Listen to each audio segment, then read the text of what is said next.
En este triángulo hay que entender varias cosas.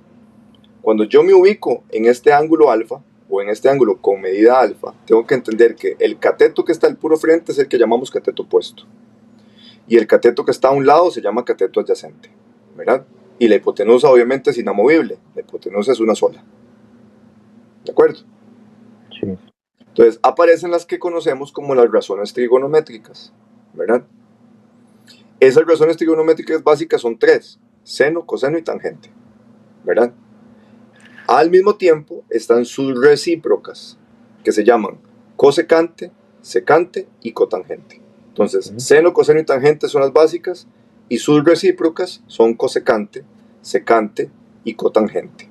Ahora, revisemos qué son esas razones trigonométricas. Básicamente las razones trigonométricas me dicen esto. Vamos a ir planteando una por una. Cuando hablamos de seno de un ángulo, cateto opuesto en el numerador, hipotenusa en el denominador.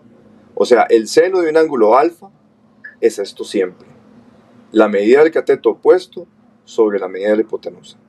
Cuando hablamos de coseno estamos diciendo que en coseno tenemos coseno de cierto ángulo alfa es el cateto adyacente sobre la hipotenusa. Tangente es el cateto opuesto sobre el cateto adyacente. ¿Ok? Si nos fijamos en el triángulo que yo estoy poniendo aquí, en este triangulillo, en este, vea que le estoy dando ciertas medidas. Entonces, si yo quiero decir quién es el seno de alfa, digo, seno es el opuesto sobre la hipotenusa, ¿verdad? A O sea, sobre C. Coseno es el adyacente sobre la hipotenusa, B sobre C. Y tangente es el opuesto sobre el adyacente.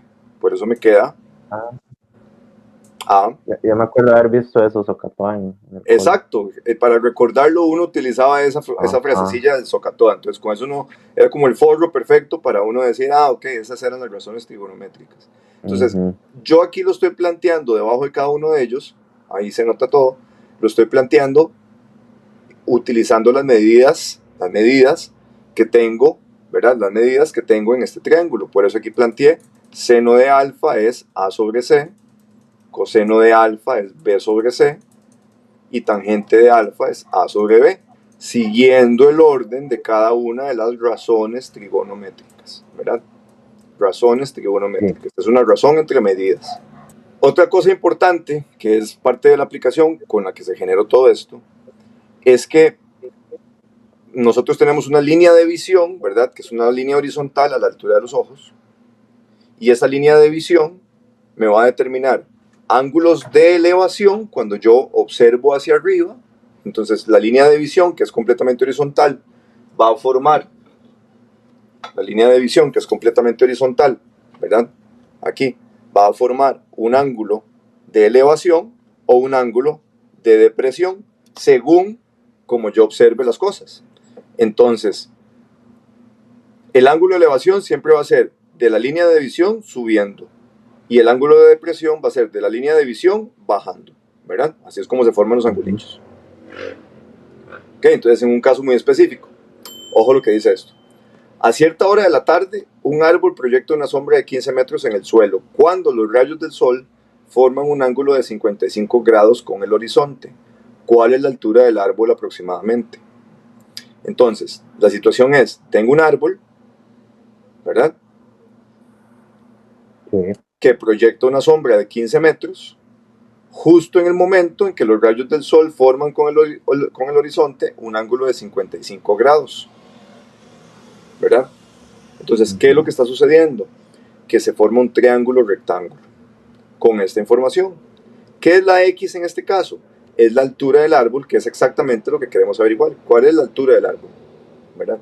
Queremos averiguar cuál es la altura del árbol. Entonces, ¿qué hacemos? Planteamos, bueno, ¿hay alguna razón trigonométrica que me sirva para poder resolver el problema? Me fijo en el dibujo, ¿verdad? Me fijo en el dibujo y observo que tengo.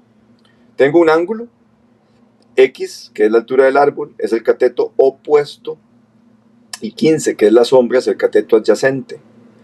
En este es donde aparece el cateto opuesto y el adyacente. ¿Verdad? Ahí es donde aparece el cateto opuesto y el adyacente. O sea, utilizaríamos la tangente. Eso es lo que estaríamos utilizando, la tangente. Entonces decimos, ok, ¿tangente de quién? Tangente del ángulo tiene que ser igual al cateto opuesto arriba y el cateto adyacente abajo. Por eso es que, cambiando los valores, decimos simplemente tangente de 55 es igual a x sobre 15. Y esa razón simplemente es una ecuación que usted puede despejar.